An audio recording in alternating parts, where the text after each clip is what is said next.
tremendous honor for me to stand here personally today. I want to thank each and every one of you who came out. It's heartwarming and it's comforting to see so many people, so many familiar faces, so many amazing faces. It's ultimately a tribute and kavod to my grandmother. I'm a grandson, and there's a certain distance that affords. And I would like to give a perspective of what it means to be a grandson of Rebbetzin Racheil Gettinger, a bit of a historical perspective I feel can have a current and relevant message for us today. In order to understand Racheil Gettinger, we have to understand the story of the Volozhin dynasty and lay down some certain facts that we can follow. Reb Chaim of Volozhin, 10 generations ago from today, founded a yeshiva, the mother of all yeshivas, in the town of Volozhin. Reb Chaim had a grandson-in-law, Reb Naftali Tzvi Yehuda Berlin, the Netziv. The Netziv, who became the Rosh Yeshiva, and it made the yeshiva great. The numbers were great, the learning was great, everything went through the Netziv. The Netziv has a son-in-law, Rav Refoel Shapira.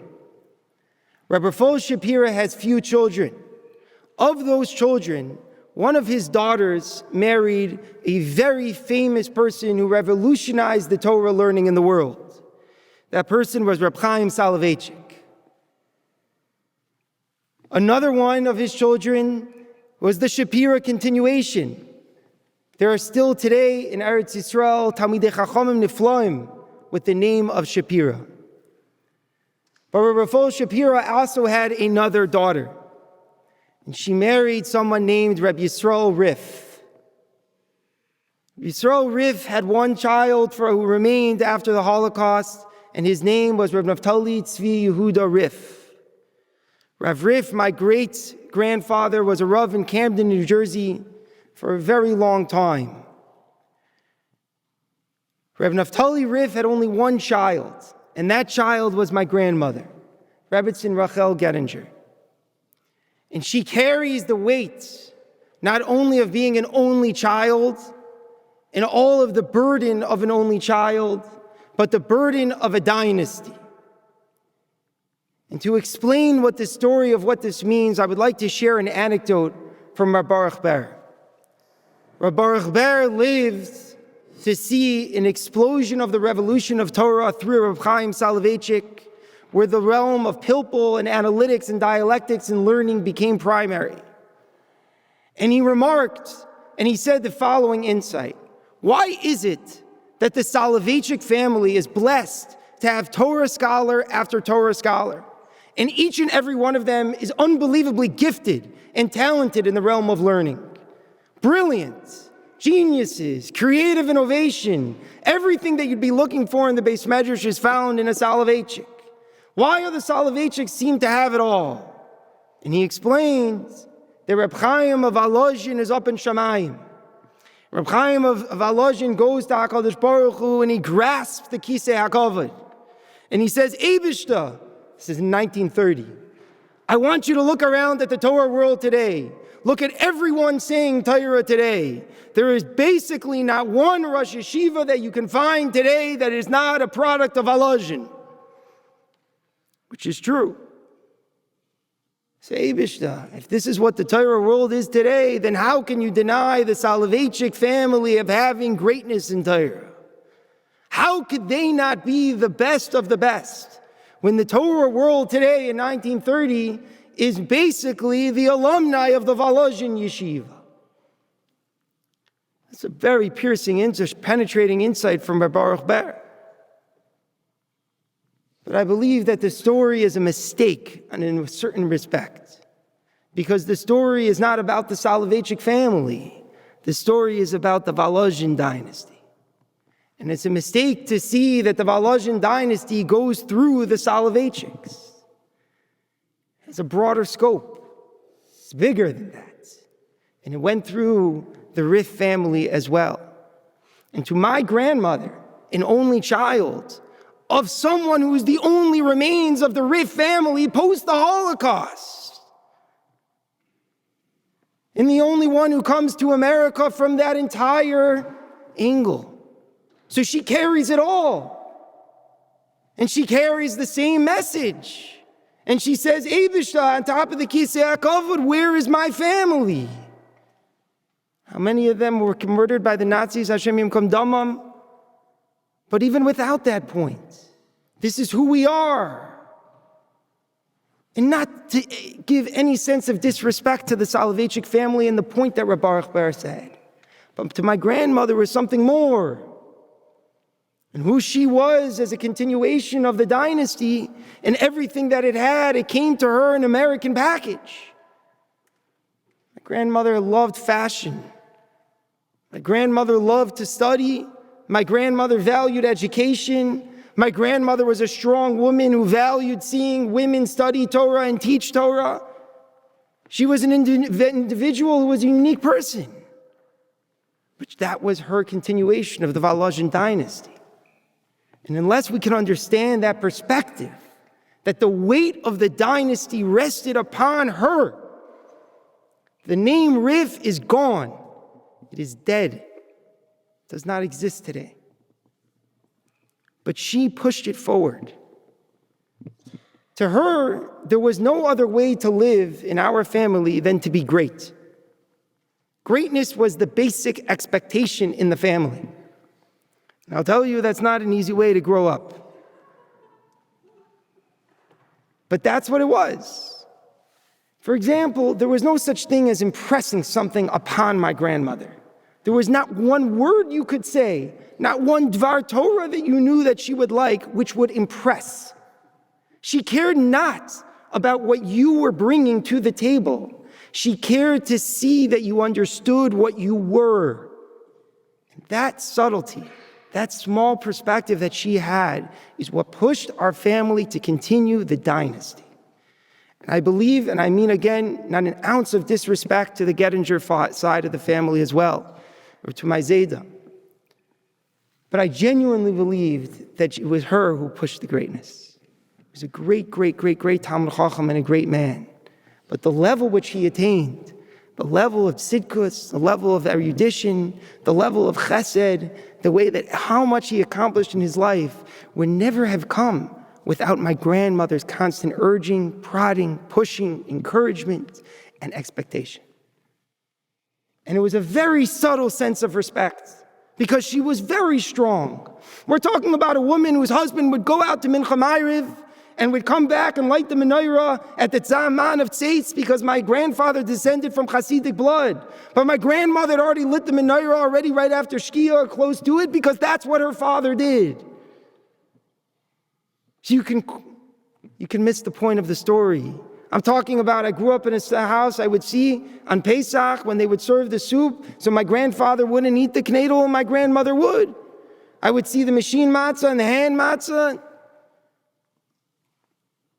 So it's easy to say that she didn't respect her husband, but it's nothing further than the truth. She revered my grandfather. Two people who the greatest respect that she had in her life were her father and her husband. The pure Torah which they both carried. So that was it. It was the way that she brought it all together. A few anecdotes to bring out this point.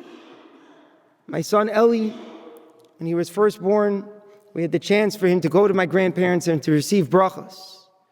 My grandfather had a lot of bracha to say to him. A lot of beautiful, beautiful, simple words which he said. My grandmother gave him one message. She said it to me, not to him. But she said as follows: do you know that you are a Dar Asiri of Rav Chaim Volozhin? That's a difficult question. What is a Dar Asiri of Rav Chaim Volozhin? What would Rav Chaim Volozhin want us to be doing today in America in 2023? That's a hard question. I brought my wife, Mariam, to meet my grandmother. We were describing where she came from in her family. So it was discovered that my wife came from Munkach a little bit. A little bit of her family was in Munkach. And to my grandmother, Munkach was unforgivable. Because when the Netziv went to gather funds for the Chovevei Tzion in Munkach, the Hasidim threw stones. And they said bad things about the Netziv. And that was a problem. So my initial reaction is, what's that got to do with my wife? What do you have to bring that up for? To my grandmother, it's a reality. It's life. It's understanding self. It's understanding one's greatness. It's understanding one's family. It's an understanding of who we are. More than nothing else, I hope today you will hear many beautiful things about my grandmother. But the perspective I want to leave you with is this one point. She understood who she was. And that's exactly all it was. All the Torah which she did, the mitzvahs that she did, the consistency and the chesed, those were the action. Those were the pu'ulos. Those are the external things that she was able to do. But the legacy, I believe the legacy is a true understanding of self, understanding of value, and understanding of yichus, and understanding of the mission here. HaKadosh Baruch Hu should see that as she is in Shemayim right now, and her neshama has returned to the Creator, that she was the ultimate continuation of the dynasty, that she fulfilled exactly this point, that she filled that void, the void of coming to America, of being raised in all of the challenges that she had, and it gave strength. Everything that happened lived on. HaKadosh Baruch Hu should give us the koyach, especially in this room. Sometimes it's haunting. I stand here and I think about that seat. I think about her looking. I don't have to think about one word that she would say. If we want to know, is it right? Is it not right? We just have to think about her looking. And that's all it takes. If we know what she's looking and we know that she exists in our minds, our hearts, and our neshamas, HaKadosh Baruch Hu should hope that she is a Meilus Yeshir for our mishpacha, that our mishpacha continue the legacy, and should be zeiche no longer to have any pain on Mirza Hashem altogether. And now I want to continue the program by giving over to my uncle, Dr. Julian Ungar.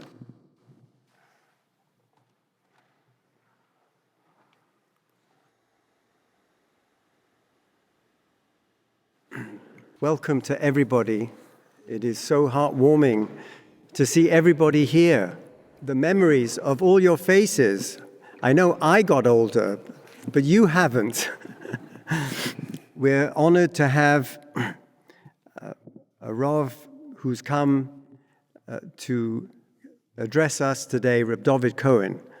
The last time we saw Reb Dovid Cohen, Shelley, you introduced him at the levaya of my father-in-law, Oliver Sholem, right here 10 years ago. Without further ado, I invite Reb Dovid Cohen to address us.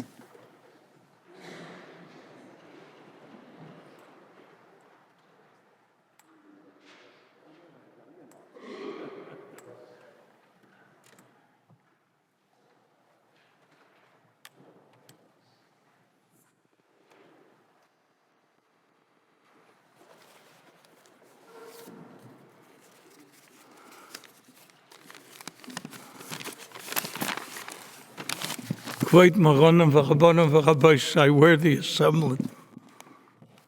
The word hesped comes from hefsed. We find in Lashon Kodesh, kesef, keves, so that the point of a hefsed is really to show the yechidus of the individual, the loss. Rab Tzadok HaKohen says on the Maimah Chazal, Kashem she'ein partzufein shavas, kach ein dayosein shavas. He ad-libs, ki lam aloi shnayim. HaKadosh Baruch Hu doesn't need two of a kind. So that the purpose of a hefsid is to underline the yechidus, the special equation that the nefteris was. In our case, it doesn't need much effort. We're going to hear from the Bnei Mishpacha about her great genius. What a phenomenal Goin she was. She knew Shas, Tanakh. We'll hear that from the Bnei Mishpacha, I assume. But I would like to speak about what she represented. Firstly, I should say I should speak about my relationship. I know from my youth many generations of the Gettinger family. And it just so happened that my first two sons were born on Shabbos, and I had to come by car to it was Mount Sinai Hospital, and the only address I knew where I could stay for Shabbos was at the Gettingers. So twice I popped in the middle of Shabbos, and I stayed there. We know her father was Rav Naftali Tzvi Yehuda Rif, who was named after the Netziv, who was one of the great Go'onim Nistarim, in a way Nistarim because of his modesty. It didn't come out till later what a phenomenal Goin he was, his originality. Every sefer that he wrote showed how he knew Kol HaTorah Kula. He once gave Musa to Reb Chaim Brisker how he could sleep at night. When he was young, his parents thought that we have to teach him a trade. So he cried, and they let him learn. They didn't teach him a trade. And it was well known that even after he went into the mishpacha of the Beis Harav, how he was a goyonista, until they found out that he was corresponding with Reb Dovid Luria, one of the Gdolei Adar. If you ever saw a picture of the Netziv, and I'm sure many of you have, it's a very, very tired face, because he didn't sleep, practically. And I remember once Chabaran Kotler Zatzal, at the beginning of Medinas Yisrael, and there were a lot of protests going on because of various discriminations.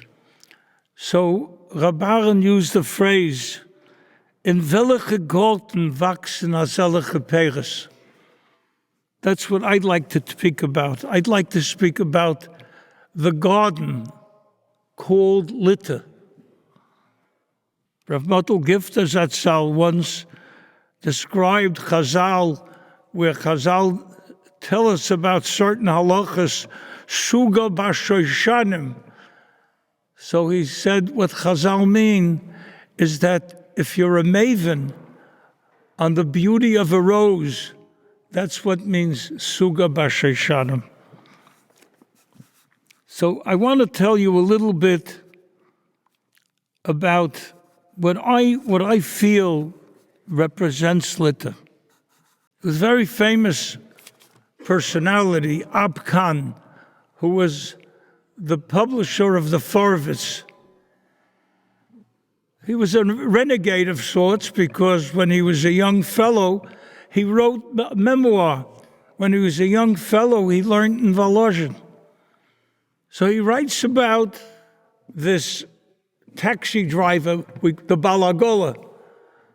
Very, very poor people were Balagola. And as it was, Litter was always considered a very poor country, Arayim. And this very poor driver is asking him, "Young man, where are you going? Why are you going to Volozhin?" So he says, "I'm going to learn Torah in the yeshiva." "If so, you're going to learn Torah? Then I'm not charging you." This very poor Balagola said to him, "If you're learning Torah, I'm not going to take money from you." That's what Litter was all about. There was a Rosh Yeshiva. The Talmidim asked him, every Yom Tov was Torah, Torah. So they asked him, every Yom Tov? He said, yes, everything is Torah. That's Litvische attitude. If you ever saw Reb Chaim Volozhin's description of the Vilna Gaon, and I recommend that each and every one of you read it. It's quite available. It's in the Hagdama of a Kabbalah Sefer, but you can get the Hagdama you don't have to learn the Kabbalah Sefer. The Hagdama is from Reb Chaim Volozhiner, where he writes about the Vilna Gaon in such a way that it's seldom, and if you look at Chassidish Svarim and you read Chassidish Sipurei Chassidim, I don't think there's anything in Sipurei Chassidim that's more descriptive, more, you could say, imaginative of the Ruach HaKodesh, of what the Goyen did. And Reb Chaim Volozhiner uses phrases that the Chazon Ish terms as korov l'shvua, like Sahadi b'moimim, or Neman olai Abba Shabashamayim, that these things happen to the Goyen. So someone once asked, so here you have misnagdim, so to speak, telling stories about Gedolei Olam. So why are they so critical of Chassidim, with Chassidim telling stories? So the answer was, Chassidim want you to believe in the godless of their Rebbe because of the stories. That a misnagid will never accept. In fact, they would say that's the way a Navi Sheker. The Navi Sheker, because he shows it, Noisei Meifus, he's really a Navi Sheker. It's by the literature where we know they're godless in Torah. So we know that they're ro'ui for Ruach HaKodesh and Meifsim. Those stories we can tell. Depends with what you start. That was the attitude of the Gedolei Litta. She was a great genius. So I think it's fitting to tell you an interpretation of mine where the Gemara says, Lo yogati umotsosi al tamen, that if a person doesn't put in sweat and tears, but I know it. I know the contents. Don't believe them. How can we accept such a chazal? We know that there are geniuses. I've met quite a few geniuses, photographic memories, some of them with inexplainable memory, not memories, but abilities. Mordechai Pagamansky, who look at a page, not only photograph it, but he knew what it said instantly. We don't have an explanation for it. So what do you mean? It's lo yogati. So how could Chazal say lo yogati umatsosi al tamen?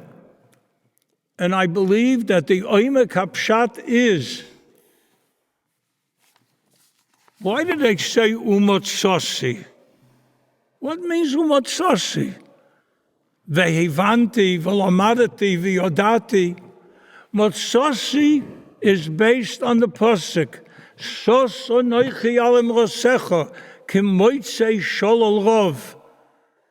Matsosi means that I have simcha. Lo yogati umatsosi is a lie, because if a person knows something without yegiyah, there can't be simcha. So if a person has simcha, that's because we may not see that yegiyah, but there has to be yegiyah. In Yiddish, there's a song. I don't know if everyone here knows Yiddish. The song goes, Ich bin glücklich, was mein Mama hat mir gehabt, und nicht a fremde Jidene. So to the offspring, I can only say, you chose very well. And to the Avelim, one says, Chaval al diavdim v'loy mishtakchen. And as the norm is, to end Divrei Hesped, well, let me put it this way. The Nefteris represents Litta. It's a demise of an epic. It's a demise of spiritual institution that with her ptira, a chunk of litter, and that's what we have to appreciate, what litter was all about. Bila amavis lenetzach, u'malcha Hashem Elokim dima me'al kol ponim, v'chelpas ama yosir. And why do we say v'chelpas ama yosir? Because according to Chazal, by Matan Torah, we were metaken the chet of Adam Arishan, who brought Misa Olam. But we repeated it with the Egel, so chelpas ama yosir. And to the Avelim I say, Hamokim Yenachem Eschem Esech Shavel Etzil V'Yerushalayim. You shouldn't know of any more tsar, and the Nefteres will certainly be a Malitzas Yosher for you, the family, and for all of Klal Yisrael. Amen. Ken Yehi Ratzon.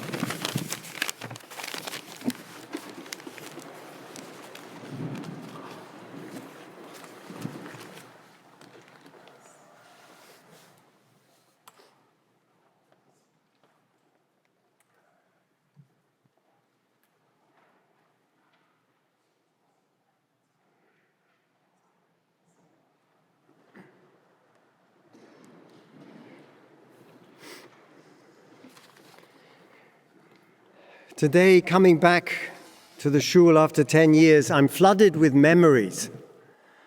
I'm sure you'll share them with me. Yomim no roim. You know, tomorrow is the yahrzeit of Akiva Besser, and he would be the chazan here. And I would come up with him by Nasana Toikef, and we would sing in harmony. And he would take all those beautiful melodies, and the place was filled with his harmony. I'm reminded of Hans. Hans was a survivor of Auschwitz, and my father-in-law, Oliver Sholem, would give a speech, and in the middle of the speech, Hans would stand up and start making noises as if he was back in Auschwitz, and my father-in-law wouldn't let anyone interrupt him. He just let him go through that. This was that kind of place. Sol Eisenberg, with his Parkinson's, would hobble into shul, barely able to walk. I want to tell you something. I want to be mizvadeh. One day, I said to Sol, "This was a reform shul, wasn't it?" And he said, "Yeah." "Where was the organ?" And he pointed back there. He said, "We covered the pipes. There are 150 copper pipes back there." I said, "And where was the organ?" He said, "Right there." I said, "Would you let me play it?"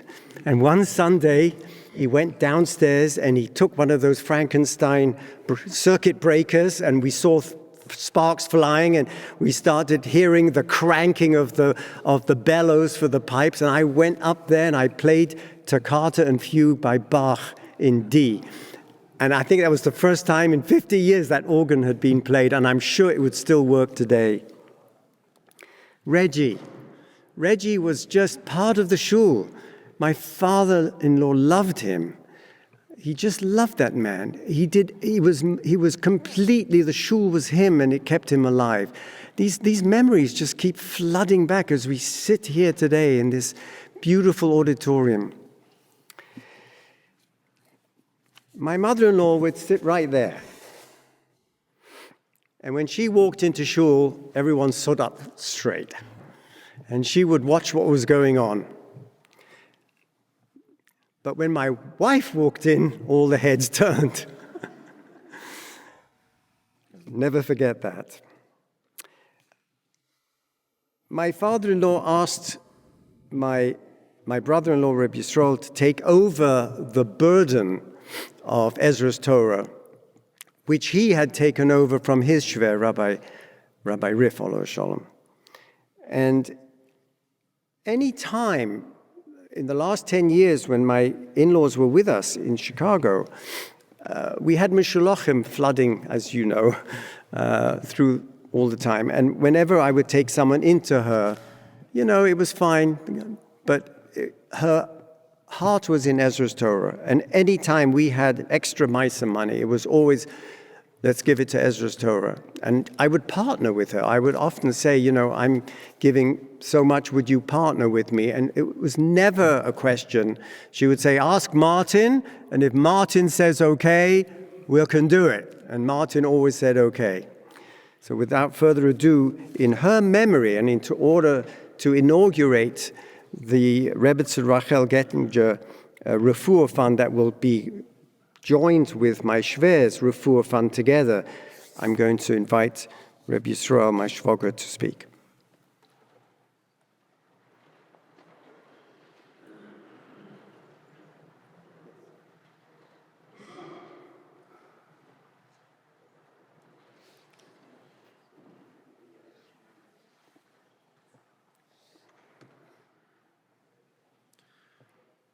On behalf of the family, I'd like to thank all of you who came here to pay respects, and out of respect to my mother's memory, may HaKadosh Baruch Hu grant you opportunities to come together in the future at happier occasions and with good news to share one with another. I would like to personally thank Reb David Cohen, who made a special effort to be here today. I'm not here to give any stories about myself, but I do want to publicly thank him on a very personal level. Everybody who has a parent and loses a parent, there is, of course, a great loss and a void. If you have a parent that you're particularly close to, the void is even greater. And if you have a parent who is a great, great scholar and a Talmud Chacham, and an outstanding individual who you speak to on a daily basis, the void is enormous. To some degree, I must say, Reb David, thank you very much for filling that void in my own personal life and in our families, and thank you for being here today. May HaKadosh Baruch Hu grant that the pasuk of Oid Nuvim B'Seva be fulfilled, and you continue to have a relationship with our mishpacha for many more and happy and healthy years. I also would like to take this opportunity to thank two people. There are many people in this room that I could thank, and it's really not appropriate maybe for me not singling out and listing all of the people. But I want to stay on good terms with my brother-in-law, Dr. Ungar, and he gave me a time that this program is supposed to end. And so therefore, I will just say one thing, and that is, Al pi derech hateva, according to the laws of nature, of course, Chaim is given by HaKadosh Baruch Hu. But Dr. Ungar and my sister, Mrs. Ungar, undoubtedly extended my mother's life for years, considering the care that they extended to her. She didn't just move into their house. I could tell you all kinds of things that they did for her. It was, you might say, almost like it was her house. And she got to pick the room that she wanted to be in. And she got the care that really, they are paradigms of virtue insofar as the mitzvah of kibbud aim is. I really am jealous of what they did for her, and everybody should know that, and I publicly thank them for that. I've been giving eulogies for, I think, about 45 years. That's a statistic. And I've never had difficulty, as I have now, in giving a eulogy. It's not because it's for my mother or a mother. I gave a eulogy right here in this room for my father. But the reason why it is so difficult, for me at least, is because I don't have a basis of comparison for anybody in the world that I know compared to my mother. My father I could compare. There were great Talmidei Chachamim, many of whom had a relationship with him, and his outstanding Torah scholarship and what he did for the community here and worldwide, I was aware of. But there are other people who were engaged in such activities as well.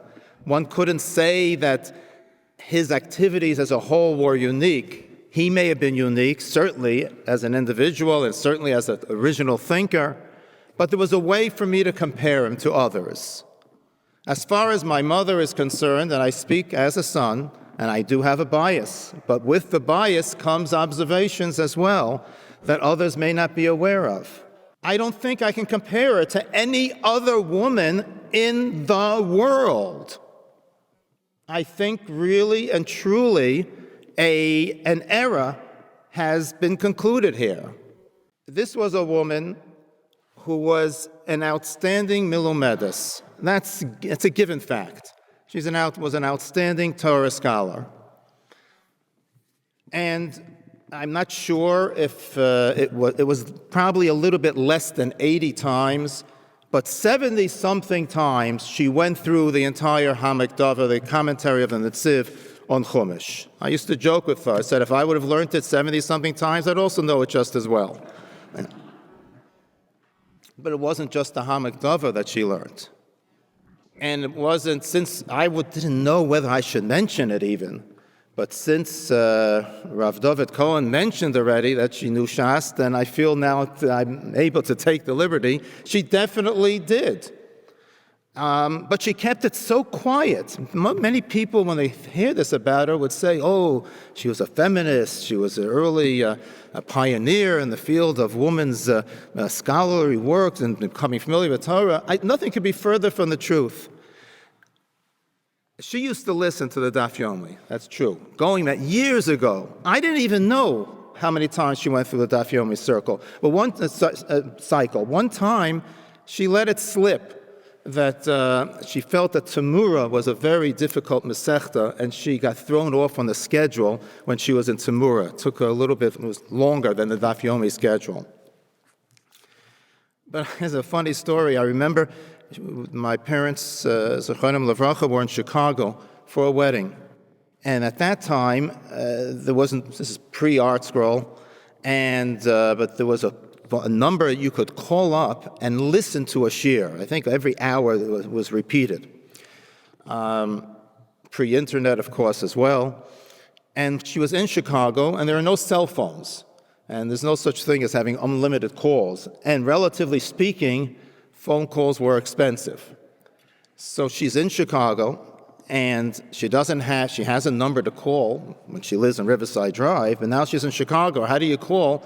And it won't be a long-distance call. So she called up the office, and she said, the office where you signed up for the subscription to hear the shiur, she said she wanted to find out if she could somehow or another make a local call in Chicago on the basis of her paid-up subscription to listen to the Daf Yomi.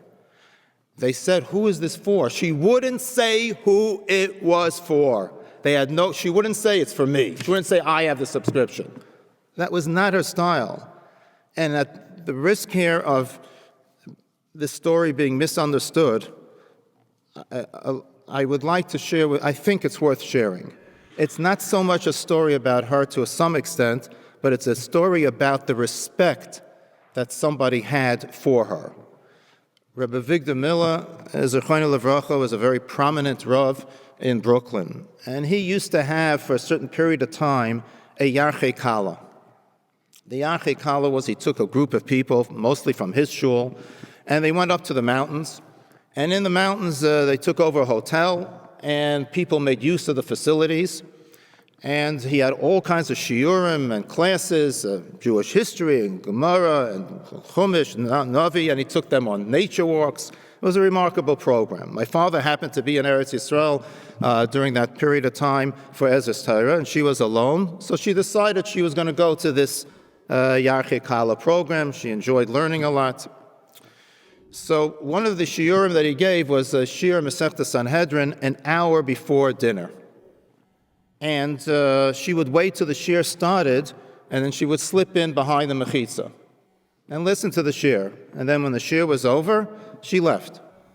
Somebody who you might label him as being a kanoi, a zealot, found out about it that she was there and went and complained to Rabbi Avigdor Miller. And he said, there's a woman here who's sitting, listening to the shiur. And Rabbi Avigdor Miller, being the great man that he was, said, oh, really? And what's wrong with that? And the man proceeded to explain what was wrong with it, whatever it was that he felt what was wrong. And Rav Avigdor Miller continued to nod and so on. All right. The next day, the shir took place again at the same appointed time, and he made a few announcements. He was about to start the shir, and then he said, "Oh, I almost forgot. It's been reported to me that there's a woman from behind the mechitza who's listening to this shir. I don't know if she even needs a Gemara, but just in case she needs a Gemara," he picks up one and he gives it to that man who complained, and he said, "Will you please bring it to her?" It happens to be a very clever story about the insight of Rav Avigdor Miller, how he handled that particular person. I imagine, not knowing anything, that he made inquiries to find out who it was, etc. But, she was really very respected by Talmidei Chachamim. Many times they would bring a chair, she'd be the only woman at a shir. And this was even when she was growing up as a young girl. But the reason why I have such great difficulty in eulogizing her is not because I can't tell you all kinds of things that she did that were outstanding. I can tell you about the 26 candles that she lit every Erev Shabbos for Adlakas Neiros. I can tell you about her davening, how she never missed a davening. I can tell you about her sense of humor and how sharp she was. All kinds of things I can tell you. I can tell you about her achnasas orchim, and about, I'm not so sure how many people here know this, but there was a huge table in the dining room. It wasn't a table. It was 3 folding tables put together. They never bought any furniture. I don't remember my parents buying furniture. It was hand-me-downs. That's what they had. They put together 3 tables and made this huge table, covered it with tablecloths. Nobody knew it. And there was always a full house of guests there. I could tell you many things. But in the end, I am reminded of the Gemara in Yuma that holds up 2 examples of people that remove the excuses from all others for not being Torah scholars. One is Hillel, and the other one is Rabbi Yehuda Anasi. In case anyone ever said, poverty did not allow me to study Torah, I didn't have time, I barely could make ends meet for the family, they'll say, were you any poorer than Hillel? And you know what Hillel went through? And he still became the great Talmid Chacham and the Nasi of Klal Yisrael. And the other one, if someone would give the excuse, I was very wealthy and God made me very wealthy and I was so active in the community, I didn't have time to learn. Then they'll say, were you any wealthier or more involved in the community than Rabbi Yehuda Nasi? And look what he became. So I think my mother really takes away the excuses of people for not becoming Torah scholars. And why do I say that? There wasn't a Jewish school in the country, in North America even, for her to attend. It wasn't that in Camden, New Jersey, when she was growing up, there wasn't a school, a Jewish school. There wasn't a Jewish school in the entire country. In the 1920s, there weren't any for girls. Even in Brooklyn at that time, maybe 3 to 5 for boys. There were none for girls. And she became what she became really in an independent way, and it's remarkable. Today we revere our schools, and we should. Our yeshivas and a Beis Yaakov should be revered and supported. But who ever heard of someone being able to accomplish what she accomplished without it? To me, that's mind-boggling. And that's why I say it's the end of an era, because who today doesn't have a school to go to? Baruch Hashem, there are so many, and there are plenty of schools. And that's why I'm really at a loss. I would like to leave you just with one thought concerning a phrase that's very popular, that's used when somebody passes away, and it's especially used, interestingly enough, on the monument, the matzeva that's been put up. Tehei nishmasa tzeruya b'tzora chayim. Very often, if it's not written out completely, then it's abbreviated with the letters, the ataf and then a nun and so on. And the earliest source I was able to find for the use of this phrase seems to be Avigail, who used it when she interceded with Dovid and stopped him from killing her husband, and she used those words there. I saw also that both the Chassam Sofer and a tshuva, as well as the Maram Shik and a tshuva, also promote the usage of that phrase on a monument. But the use of it goes all the way back, according to one opinion, to the time of the Amoraim. So it's a very old tradition to use that phrase and link it to someone who has passed away. So what does it mean to be bound in the bond of life? And a simple understanding would be that it's nitzchias, it's eternity. The person passes away, and you think that's the end. It isn't the end. We believe in tchias hamesim, and therefore the connection between the person who's passed away, the neshama hopefully will bound and ultimately be tied into the ultimate end of days when tchias hamesim and the revival of the dead will take place. And that's certainly an appropriate understanding. However, if I may be so bold, I'd like to suggest a more simpler understanding, and that is when a person passes away and they're remembered hopefully in such a way that it's not just nostalgia. You know, all the time people talk about somebody, and yes, they're nice stories, they can be funny stories, they can be inspiring stories, but if a person doesn't take from the stories examples for how to indeed influence their own life, then it's just that. It's just nostalgia. But if, on the other hand, the stories are inspiring and you use them to internalize the lessons and hopefully improve oneself, well, that's wonderful. And that's a lasting legacy that the person who passed away can leave. They can be bound up b'tzvar hachayim. Their actions and what they did and what they were outstanding is tied up with those who are still living and the survivors. And perhaps that's what we mean when we say, Tehei nishmasa tzuruya b'tzvar hachayim. We hope indeed and pray that my mother's memory will serve that way, will serve in a way that hopefully will be inspiring. Many of you who came here today, I thank you for it. Please, some of you were kind enough to introduce yourself. Many people have told me that I look like my father, so it's very unfair. You all know who I am. And I always say that looking like my father is easy. Even sounding like him is fairly easy.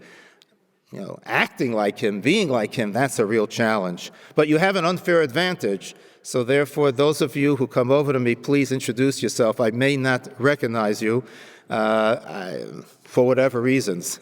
However, I do thank you. And I also want to extend the bracha to all of you. Those of you who indeed have memories of my mother, use them to inspire yourselves. Use them in such a way that you will follow her example. Recognize indeed something that will hopefully better your lives and live up to her sterling example. There's a women's shir, for example, on the Hamikdava that was started. It meets usually every Sunday morning at 10 o'clock. You can get the details from Dr. Ungar. To me, that's meaningful. To ask you all to learn the entire parsha every week with Rashi and Onkelos and the Pirush of the Hamikdava, I have a secret that I'm going to confess. I don't even do that. But at least to learn some Hamikdava every week, that would be highly appropriate. It's a half-hour shir. It's wonderful. That's where memory inspires someone. You do something. Recognizing Ezra's Torah as a tzedakah that meant so much to her and contributing to it is, again, a way of honoring the memory. And of course, the achnasas orchim should always be kept in mind. Think of somebody else. Think of your own table. If there isn't a guest there, maybe it's an empty table. Think about it. I don't remember ever being at my parents' table without guests being there. I just don't have that recollection at all. And to the extent that you can, extend respect, kavod haTorah, to the extent that you can, and you always can do that. in small ways and in large ways, the way you talk about the scholarship of Torah, the way you talk about Talmidei Chachamim, in the presence of anyone else.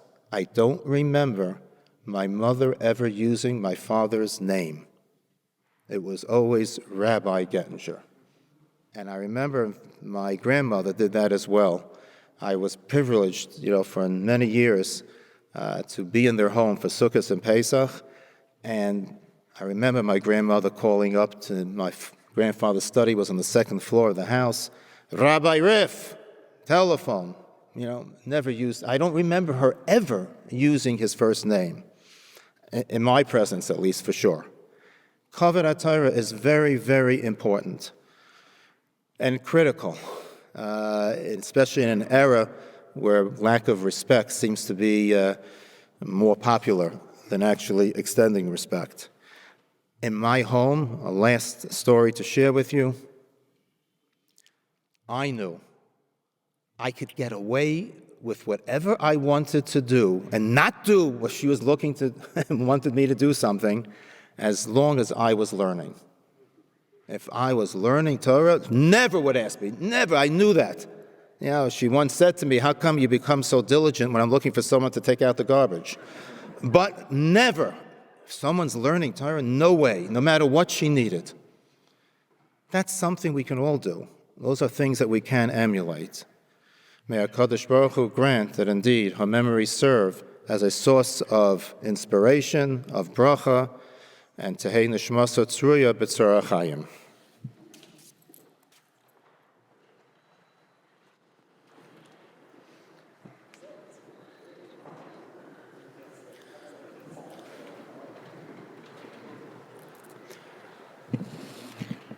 I'd like to thank Charles Gadinsky for helping me and assist on behalf of the shul, a small token of memory that we can have for both of my grandparents in this room. Sometimes it's here we're talking about them, so it's easy to see it. But when you come on a Shabbos morning, there are so many people who are present, Baruch Hashem, in the shul, who don't even realize that there was a grandparents who founded the shul, who were here and dedicated their lives to it. So on behalf of the shul, if everyone could look afterwards, we have plaques which were installed on the seat of my grandfather in the front left, and my grandmother upstairs. Beautiful plaques, and we thank the shul very much in appreciation on our part, what we can do to make sure that their memory will always be recalled in this room.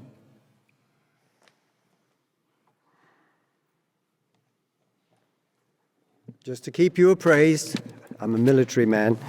The last speaker I'm about to call, if this would have been our home, and we have done many eulogies in our own home, we would have invited you for a sumptuous lunch.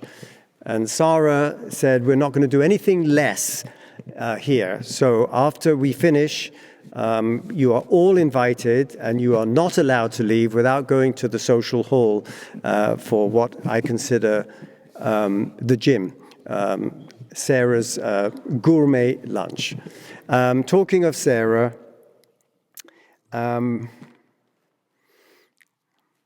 I don't know where to begin. We actually air ambulanced my father-in-law, Oliver Sholem, 13 years ago. And then after he was nifter, my mother-in-law took sick. And so they've been with us in our home for the last decade. And our home really became,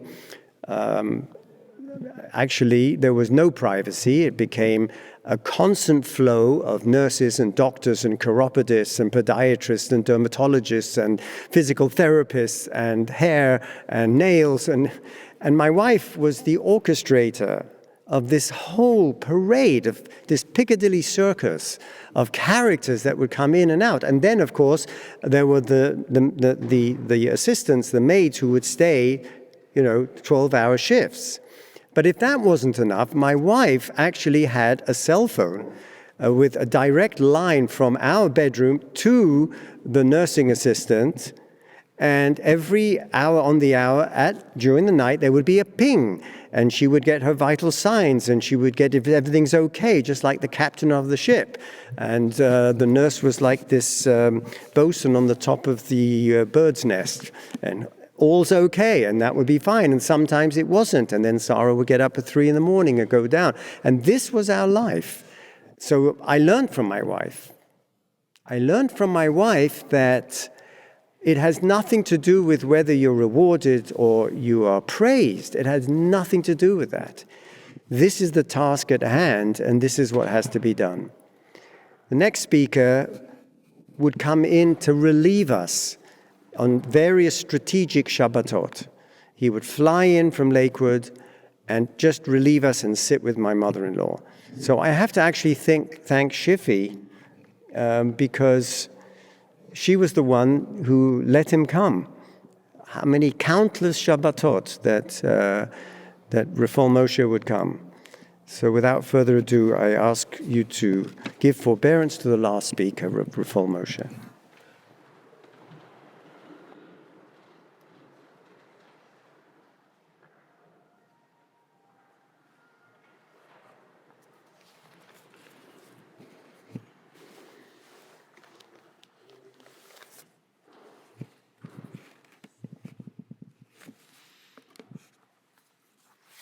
B'shus Goyin Agadol Reb Dovid Shlita, just to rephrase what my brother said earlier, Reb Dovid is one of our heroes we grew up with. I really don't feel adequate in his presence to be sharing words with. That he came and he spoke and gave us a picture of the era that we're moving on from, really said it all. And I don't know that's kvoide that he has to sit and listen to what I have to say, a few words, so that maybe will help that we won't be too lengthy. But I do want everyone to appreciate and know he's from the Gedolei Hador that we zeicha to have with us and that we grew up with, looking up to him. As there's almost no one in the world today that compares to him in his erudition and gadlus and what he does for the Klal Yisrael. So B'shus, and let's just share a few words with you. We're all gathered here for what purpose? We're gathered here to give kavod and igoi to my mother's neshama.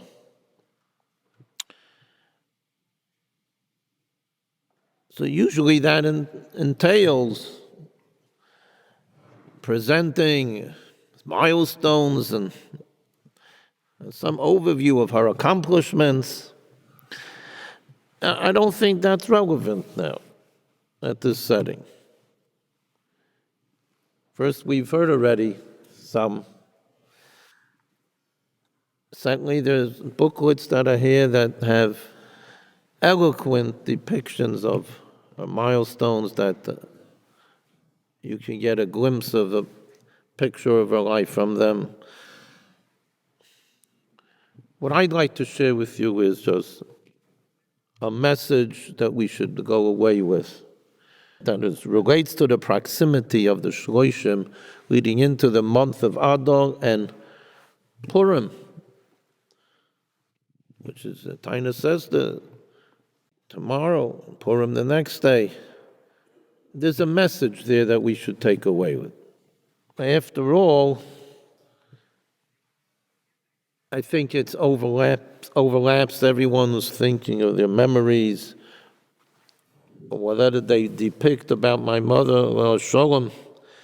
They say how she was such a fitting representative of the royalty of the Beis Harav Volozhin family, that descendants of the Chaim Volozhin that she came from. And she was a real queen that represented that stature. And that's a word you hear from most people talk about her, knew her. Well, Purim is all about Esther Amalka, a queen that played such a role in the whole destiny of Klal Yisrael.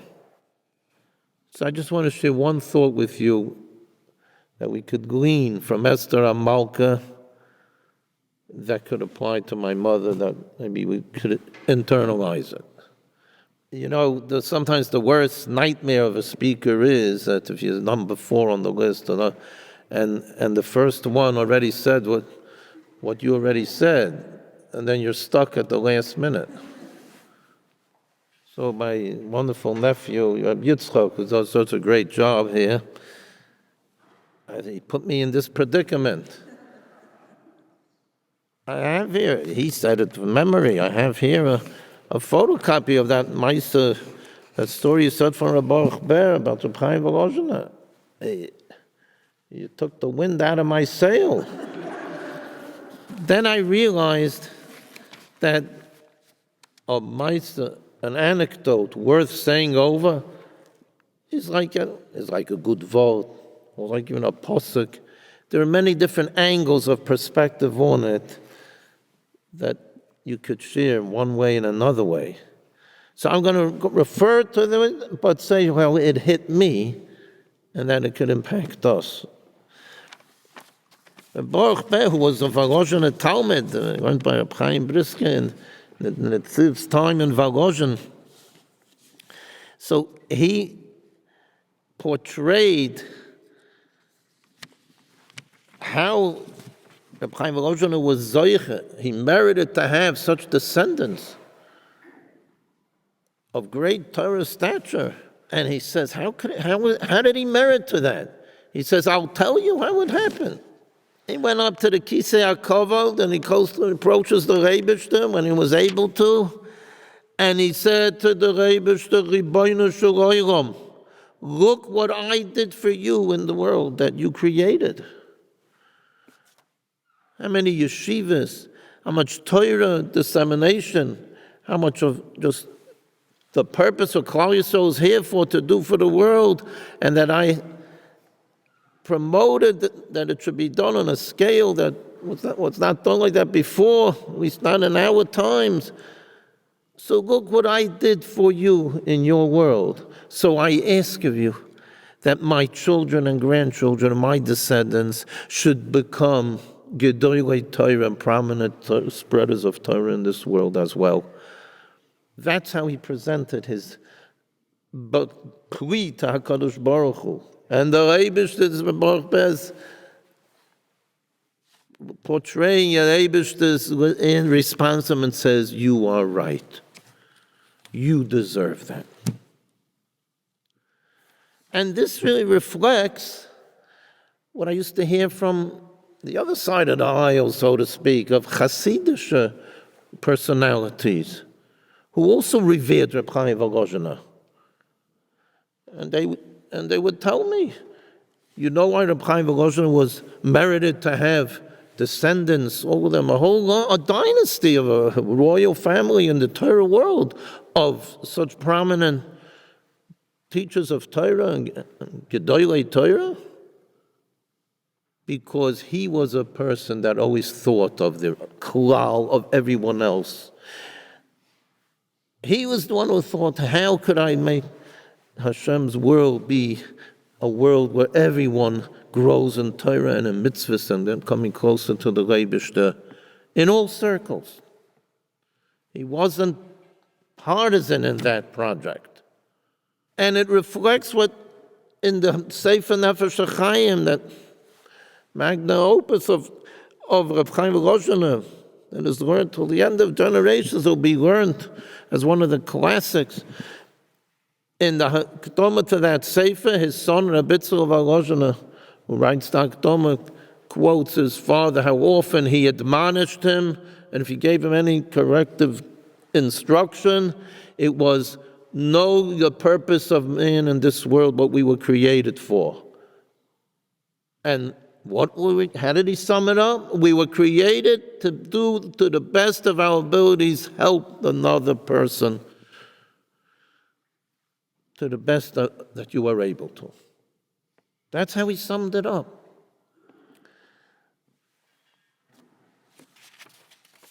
And that is royalty. As the Rambam says, the heart of the king that makes him fit to be in that position of leadership to be a king, because in his heart, he encompasses everyone else's heart. Liboy levav ha'am. No partisanship. But everyone is unified in his heart, and he leads them to where they should be led to. That's royalty. That was our mother. Of course, in partnership with our father, Racheil of Racheil. Klal people. And that's what my Zayda Rav Rif, when she grew up to, was a klal mensch. You know what it means to be a klal mensch? And that's what this Torah is all about. Rav Henkin was a klal gadol. It means that it's someone who you're not selective in who you see. How can I help someone to the best of my ability? Any yid, any person, of any stripe or circle you come from, found a heart open so they could be approached and an empathetic ear and get assistance and help. That's what we grew up with. Not just as was Torah, but the home, the learning, dissemination, and teaching that went on with Torah and mitzvahs, people of all types and stripes. But that's what we're here for. That's how she was royalty and a malka. And just wanted to attach it to Purim with just one thought, how you see it in Esther and Malka, and that to be a kind of a directive made for all of us to go home with and emulate. It's a thought my father's expressed when Esther and Malka finally rises to the occasion and to the challenge that Mordechai put down for her. You have to go to the king and do your thing for Klal Yisrael and save the situation. So she says to him, okay, these are the instructions I'm going to give you to pass on to the Klal Yisrael. Tzumu alai, ve'al toichu ve'al tishtu, shloishes yomim laila v'yoim. Fast for me. Let's declare a 3-day fast. And you don't eat or drink night or day for 3 days. And then I will go to the king. Because the king is also HaKadosh Baruch Hu. And will hopefully merit rachamim from it. What is tzumu olai referring to? Most people assume tzoim is the word for fast. But she says afterwards, don't eat and drink. So what's the repetition? Well, you may say that the next phrase, is the defining phrase for tzumu. What kind of a tzom fast? Not just by daytime, night, and not just 1 day, 3 days.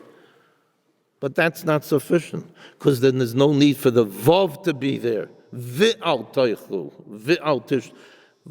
Vav indicates a separate point. If it's just defining, you wouldn't have the vav there. So my father said that tzumu alai is its own directive. Make it tzoim. Do you know what the root meaning of the word tzoim is? It's not just fasting, not eating. You go down to Yisrael, you will see, by now I'm sure everyone you had occasion go to Yisrael in the Hebrew language today. You come on the highway to a conjunction, it's called Tzomet HaDerech. Am I saying it right? Tzomet HaDerech, it's a conjunction. Where different diverging roads come and meet at a point. In Gemara you have also Tzomes HaGiden. Where the veins, different veins come together at a point and they unify. That's tzomet. The first and top ingredient of instruction in order to merit Geula and salvation is tzumu alai. Come together in unity behind me. That's tzumu alai that she was pleading for. The next thing is, and at the same time, fast and daven and for 3 days and nights. But the first directive is put aside your differences, put aside all of the diversions, put aside all the arguments and saying, whose fault is this? Well, it's Mordechai's fault. We don't have to pick a fight with Haman. And Mordechai is saying that you went to the Sud of Achashverosh improperly, and they're saying that's the Avera. And we'll put aside all the differences and come together in unification behind me, in solidarity with me, in supporting of me, going to the Melech as one unified group. A klal mensch. That's the rarity that we are struggling with today. The biggest hesped maybe could be, well, the hesped, but the biggest thought to go away with is my mother and my father were klal menschen, like the Zayder of Naftali, and like Rav Henkin, and what does the story represented. Ezra for every year, in all stripes and circles, and open up your house and your heart that encompasses everyone else's heart. To be a tzumu alai person, that brings geula, salvation. And that's when in this shul, everyone felt it. Everyone was comfortable here. A shtibul yid would also come here at times. From one range to the other, whether it be a newcomer who didn't know an hour from a base, or whether it be a Talmud Chacham Muvak who chose to come to hear the Shabbos Shuvah Drasheh and the Shabbos Haggadah Drasheh because he knew he would go away with something. The Panav Zherov, if you remember, people still here when Panav Zherov used to come visit here. A klal mensch. And the reason why there has been a revival here, we're so proud of my nephew Rabbi Yitzchak, how he's brought it back to the shuls, serving the community in ways that never was even till now. And as my you did kach, Rabbi Yisrael Solomon, shared with me a memory that years ago, when it was a delicate time in the shul, and there wasn't that too much of a minyan here, so Shelley would remember, and there was talk about, maybe just time to pack up and go, sell out. And my father, Zochar Baruch, said, you just have to persevere. Don't give up. You will see the day will come when this beautiful edifice will be filled with mispalim and Torah and learning taking place here. And they thought he was, well, what is he? Denying reality? But who was right? And who was wrong? We're so proud that Rabbi Yitzchak has brought it to fruition. But the reason how it came about is because of all the tears and the davening and the learning of klal people, such as my parents, that this shul, this Mokum Mikdash Ma'at, this beautiful Mokum Torah and Tefillah, is saturated with their tefillahs and with their learning. My mother's seat over there, he talked about coming in and people sing. How many people are inspired just by watching her daven, that it made such an impact on them and made them become different in their spiritual attainments. And not just women up there, but men down here too, were moved by just watching my mother daven.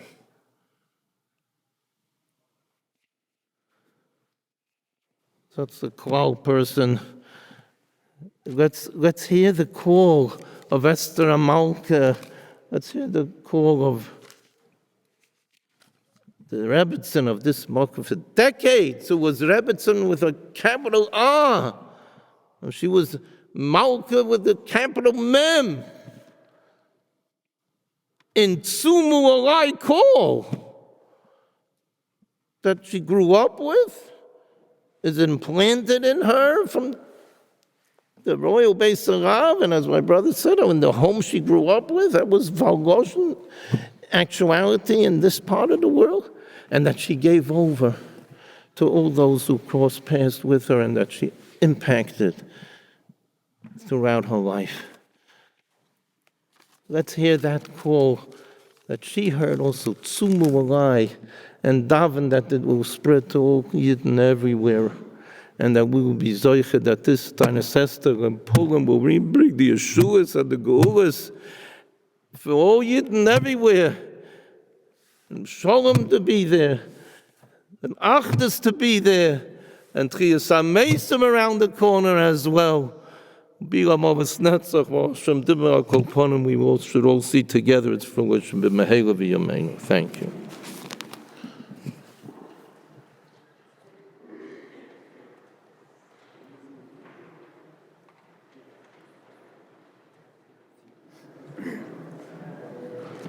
When we came home to the empty house after the hospital, I was reminded of this poem, and I hope W.H. Auden will allow me the license of changing the gender. Stop all the clocks. Cut off the telephone. Prevent the dog from barking with a juicy bone. Silence the pianos, and with muffled drum, bring out the coffin, let the mourners come. Let aeroplanes circle, moaning overhead, scribbling on the sky the message, she is dead. Put crepe bows round the white necks of public doves. Let the traffic policemen wear black cotton gloves. She was my north,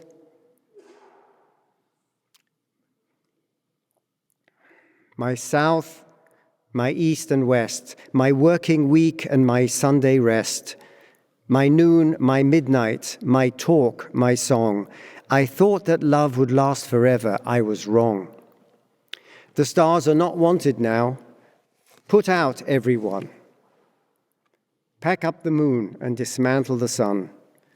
Pour away the ocean and sweep up the wood, for nothing now can ever come to any good. The Shloshim was spent last week with Sarah at the graveside in Yerushalayim, with all our Zoom followers online from Eretz Yisrael. We thank you. Next to her beloved Reb Mendel, throughout the years, especially in the last couple of years, she would cry, Abba, Abba, why did you leave me? But now they are together. Others before me have recorded her learning, her erudition, her unquenchable thirst for learning, Torah Shebaal Peh, like her illustrious forebear, Reina Basia, the wife of the Netziv. For me, however, and I am just the son-in-law, what made her so was her ability to negotiate both the secular and religious worlds, easily navigating both with aplomb. She was a lady of fashion and would never settle for the discount clothing stores of the Lower East Side or Borough Park. Only Madison Avenue would do. She cared not for what others felt about her. She was completely comfortable in her own skin. But she was a complex personality, embodying all the contradictions that our modern, instantly gratifying sound bites of description could never contain in 280 Twitter characters. Having been born to a rabbinic family, she lived and breathed public pastoral life, guiding her husband in the vicissitudes and pitfalls of the American rabbinate. For the rabbi was a hybrid between Rosh Yeshiva and pulpit rabbi, embodying dazzling scholarship and erudition, highly original chidushim. Yet, at his very Shabbos table were consuls, politicians, Israeli generals, and indigent folk at the same time. They both lived on that knife edge between the hidebound, close-minded thinking and the open scholarly world of astronomy, science, music, and mathematics. That takes a special character. That takes courage. Never mind you compromising on the minutiae of halachic praxis. For Sarah, Ima's indelible mark was the following. One achieves greatness through the daily discipline of ritual and routine. Ima davened on time. She learned daily on time. Her Tuesdays with the Netziv were inviolate. Someone once said, genius is 1% inspiration and 99% perspiration. For Ima, halacha was the very frame, the lens by which the world was apprehended. Everything was filtered through this prism. The people who changed the world, whether in small or epic ways, are those who turn peak experiences into daily routines, who have developed that discipline of hard work sustained over time. But for me, my mother-in-law's lasting influence was precisely her disapproval of me. It seemed I was never enough. Her critical remarks over decades allowed me a trove of mother-in-law jokes, which I am convinced was the sole reason for my promotion in the military. But the moment she was nifter, my Rav, Rabbi Twersky, came up to me in shul from the pulpit and came right down to me and said, Unger, no more mother-in-law jokes for 1 year.